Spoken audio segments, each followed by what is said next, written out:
चलिए students, let's start with the next part, that is elevation in boiling point. Now what do you mean by elevation in boiling point? भाई नाम से पता लग रहा है कि बॉइलिंग पॉइंट बढ़ चुका है, इंक्रीज हो चुका है। वापस उस एग्जांपल पे जाते हैं। अब वो रिलेटिव जो था, ऑब्वियस बात है कि चपाती एग्जांपल ना मजा सा नहीं आ रहा, पिज्जा कंसीडर करते हैं, ज्यादा बेटर रहेगा। पिज्जा सभी को ज्यादातर आई थिंक आप व्यूअर्स को शायद सभी को पसंद आता ही है काफी पिज्जा वगैरह, तो हम उसे से कंसीडर करते हैं। चलिए देखिए, हम सपोज करें यार उस पर्सन को 5 चपाती की जगह चलिए पिज्जा कंसीडर कर लेते हैं यार, ज्यादा बेटर लगेगा। अब अकेला इंसान है, रूम में अकेला बैठा है, पूरा प्योर है वो, मतलब मान लेते हैं उसको सॉल्वेंट नाम का एक बंदा है, एक इंसान है जिसे 5 पिज्जा खाने हैं। भाई छोटे छोटे 5 पिज्जा आए हैं घर में और उसको ऑब्वियस बात है बड़ा खुश है बंदा कि उसने 5 पिज्जा अकेले ने खाने। अब जब उसने देखा कि एक रिलेटिव चला आ रहा है और रिलेटिव भी आके, रिलेटिव कौन सा था हमारा बी, या अकेला कौन सा था ए, तो जब रिलेटिव भी आया कहता है यार मैं भी खाऊंगा। अब खाएगा तो ऑब्वियसली बात है, मान लीजिए उसने वही 2 पिज्जा खा लिए। जब उसने 2 पिज्जा खाए तो अब एक चीज बताइए, मान लीजिए अकेला ये सॉल्वेंट है, इसे गुस्सा आ रहा है, 5 पिज्जा खाना चाह रहा है, ये खाने से पहले मतलब मान लीजिए एग्जांपल कंसीडर कर रहे थे, वो गुस्सा और गुस्से में उसका टेम्परेचर हो रहा है 100 डिग्री सेल्सियस, मतलब अगर मैं केल्विन में चेंज करूं तो 373 केल्विन के आसपास मान लेते हैं, 373.15 होता है, लेकिन हम 373 केल्विन मान लेते हैं। गुस्सा आ रहा है, 373 केल्विन टेम्परेचर। रिश्तेदार जो आया, जो रिलेटिव आया, उसने जो 2 पिज्जा उसके खा लिए, तो अब क्या हुआ उसका, तो भैया वेपर प्रेशर क्या हो गया, जो वेपर्स उसके बनने चाहिए थे वो पहले से क्या हो गए, डिक्रीज हो गई, यानी जो प्रेशर है वो कम हो गया था। ये हम कर चुके हैं पिछले अभी पार्ट में, है ना। तो जो उसका प्रेशर है वो पहले से क्या हो चुका है, डिक्रीज हो चुका है ना। तो गुस्सा उसको आ रहा है क्योंकि रिश्तेदार उसको खा चुका है, अब उसका पारा और बढ़ चुका है और 100 डिग्री सेल्सियस की जगह पे अब उसका टेम्परेचर हो गया, भाई मान लीजिए 101.3 डिग्री सेल्सियस हो गया। 100 होना चाहिए था लेकिन हो गया कितना, इतना। या अगर केल्विन की टर्म में जाएं तो मान लीजिए ये टेम्परेचर हो गया 474.3 केल्विन हो गया, तो मतलब पूरा बढ़ गया बंदा। अब अगर हमें टेम्परेचर का या डिफरेंस आ गया,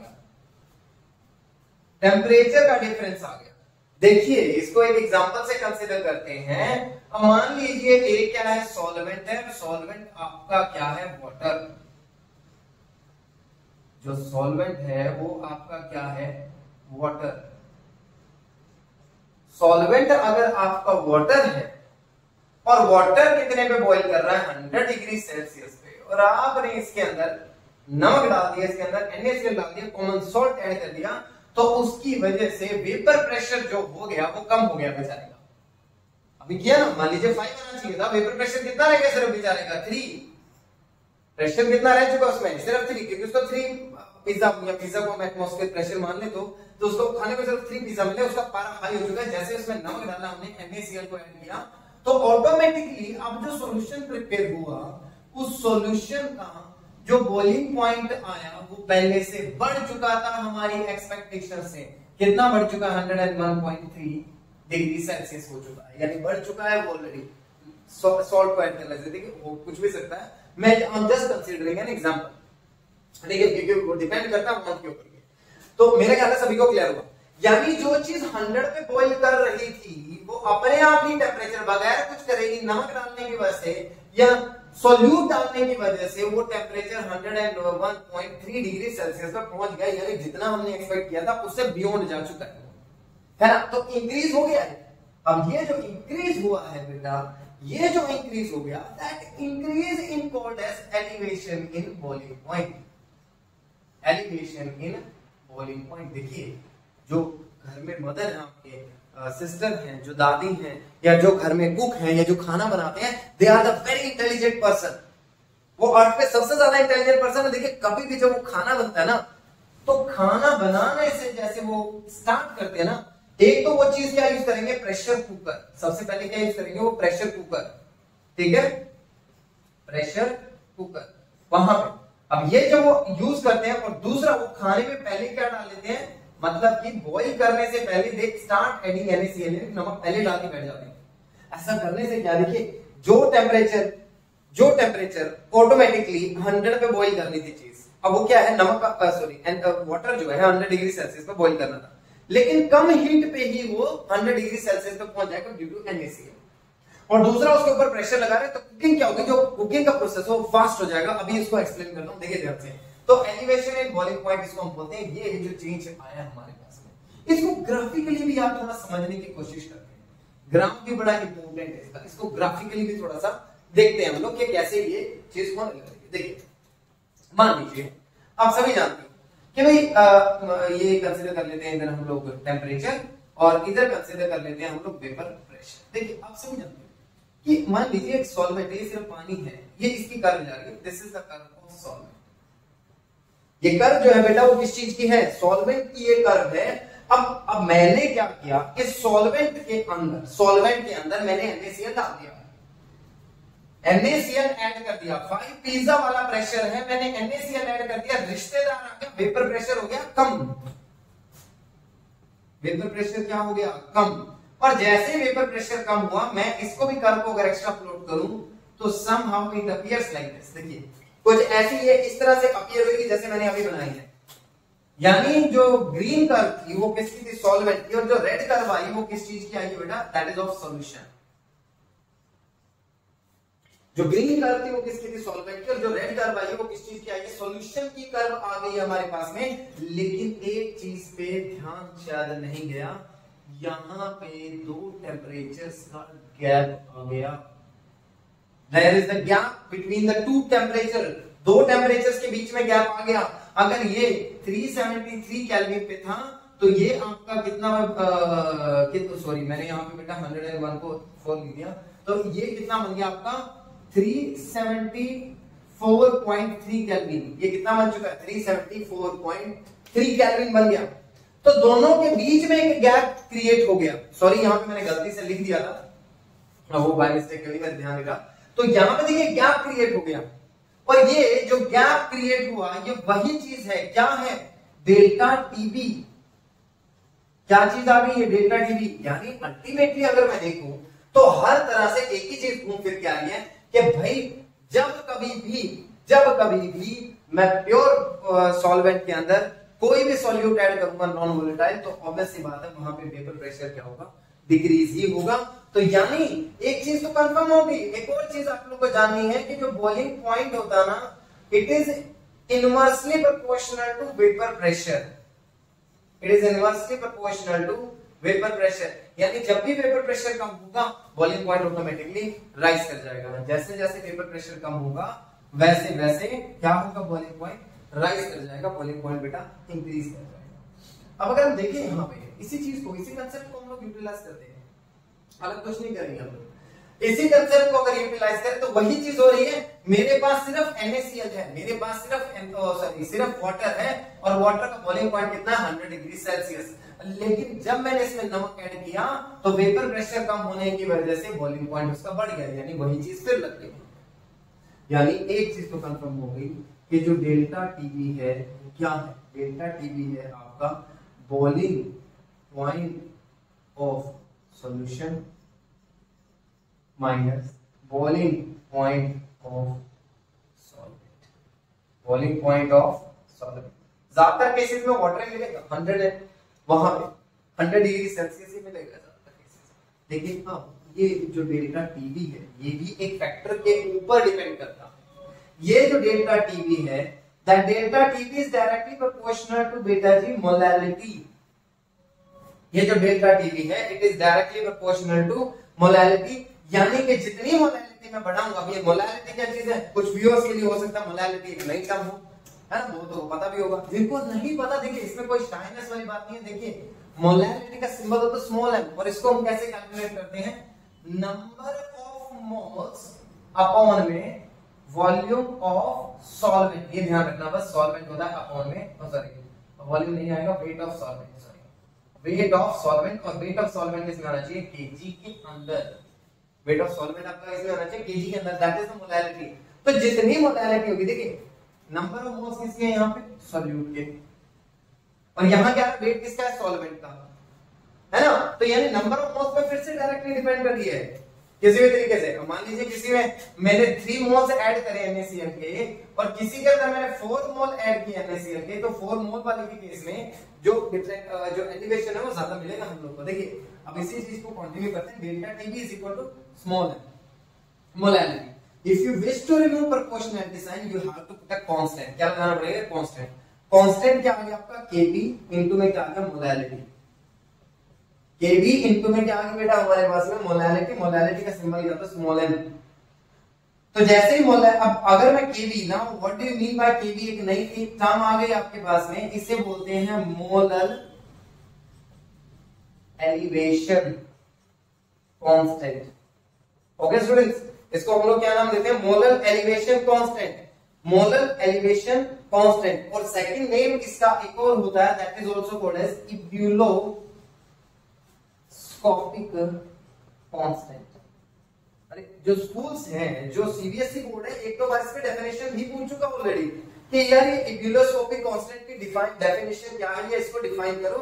तो हाउ विल यू डिफाइन? देखिए किसी भी कांस्टेंट की डिफाइन करनी है डेफिनेशन, तो जो चीज है उसके सराउंडिंग लेवल को कांस्टेंट कर दो, मोलैलिटी को कर दो 1। जैसे ही आप मोलैलिटी को बंद करोगे, Kb किसके इक्वल हो जाएगा? डेल्टा Tb के। ये डेफिनेशन है। कैसे भाई? Molar elevation constant is defined as the elevation in boiling point. Molar elevation constant is defined as elevation in boiling point for 1 molar solution. For 1 molar solution. For 1 molar solution. I hope ये concept सभी को clear हो गया होगा किस तरह से है ये डेफिनेशन। कंसेप्ट क्लियर है?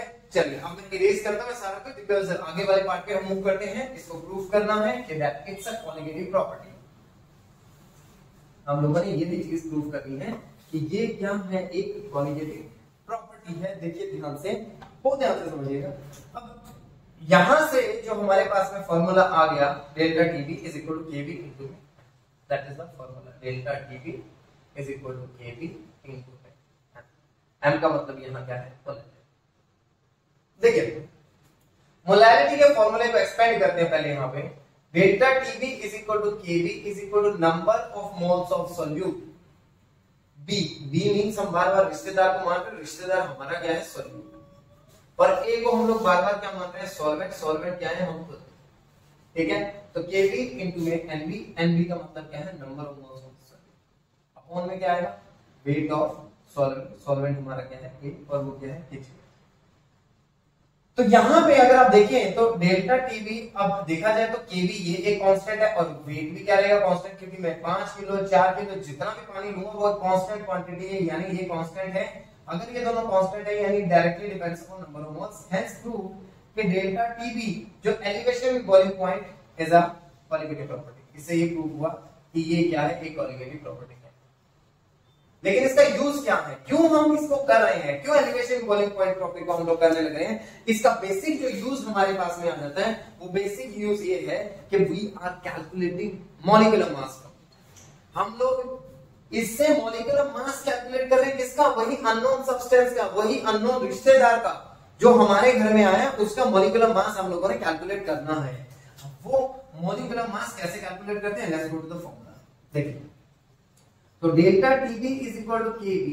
अब NB है, NB का मतलब क्या है? Number of moles. Number of moles का formula given mass upon molar mass of solute. Into में क्या आएगा? अगर ये kg में है तो 1 अपॉन में weight of solvent and it should be in kg। इसके अंदर kg के अंदर हमने वैल्यू यूज कर दी।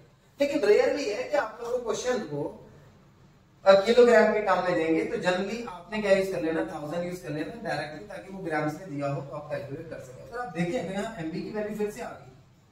You can calculate the molar mass from here by using this formula.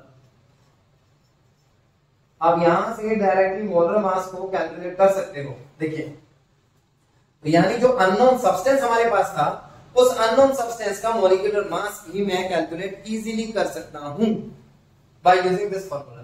लेकिन यह एक टर्म आ गई जहां पे एक दो बार कॉम्पिटिटिव एग्जाम्स में भी क्वेश्चन आया हुआ है Kb से related. But what is the formula of Kb? Kb के ऊपर 2-3 ऑप्शन बना के दे देते हैं, कुछ ऊपर नीचे करके, तो उसको हम लोग थोड़ा सा देख लेते हैं कि कैसे कैलकुलेट करना है। Kb का जो फार्मूला है, it is your m into में r इनटू में डेल्टा Tb का स्क्वायर अपॉन में एंथैल्पी ऑफ वेपोराइजेशन इनटू में हमारे पास क्या आएगा? 1000। तो बाय यूजिंग दिस फार्मूला हम लोग डायरेक्टली कैलकुलेट कर सकते हैं केबी की वैल्यू, मतलब इब्यूरोस्कोपिक कांस्टेंट की वैल्यू। तो आप कहेंगे ये फार्मूला कैसे काम करता है। देखिए यहां पे m का मतलब है मास, यहां पे जो m का मतलब है मास कि भाई आपने सॉरी मास कह रहा हूं, मोलर मास। क्या मतलब है डायरेक्टली मोलर मास कि भाई आपने जो कंपाउंड लिया उसका मोलर मास है, जो सॉल्वेंट स्पेशली सॉल्वेंट के लिए इसके लिए निकालना है सॉल्वेंट में। आर क्या है गैस कांस्टेंट 8.314।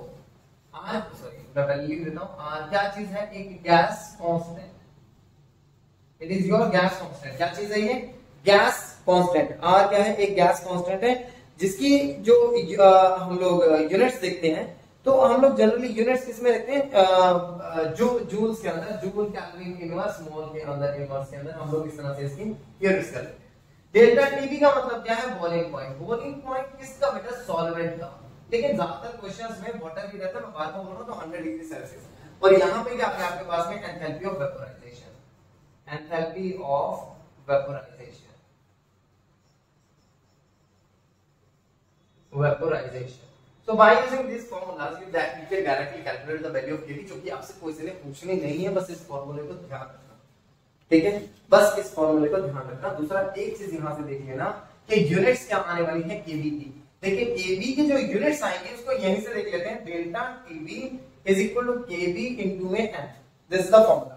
अब Kb अगर मुझे निकालना है तो Kb is equal to delta Tb upon में m आएगा। डेल्टा Tb की जो यूनिट्स होती है वो डिग्री सेल्सियस, और अपॉन में क्या आएगा, मोलैरिटी। मोलैरिटी की यूनिट क्या होती है, मोलर, लिख दो आप। तो क्या यूनिट्स बन गई, डिग्री सेल्सियस, मोल, मोल, मोलर लिख दो, मोलर इनवर्स, या फिर आप इसको सेकेंड वे में भी चले जा सकते हो। कैसे, देखिए डेल्टा टीबी की यूनिट क्या है, डिग्री सेल्सियस। मोलैरिटी की जो यूनिट होती है मोल पर केजी इज इक्वल टू केबी। तो आप इसका second formula, degree Celsius mole inverse kg is equal to kb, तो ये भी यूनिट इसकी इजीली पॉसिबल है।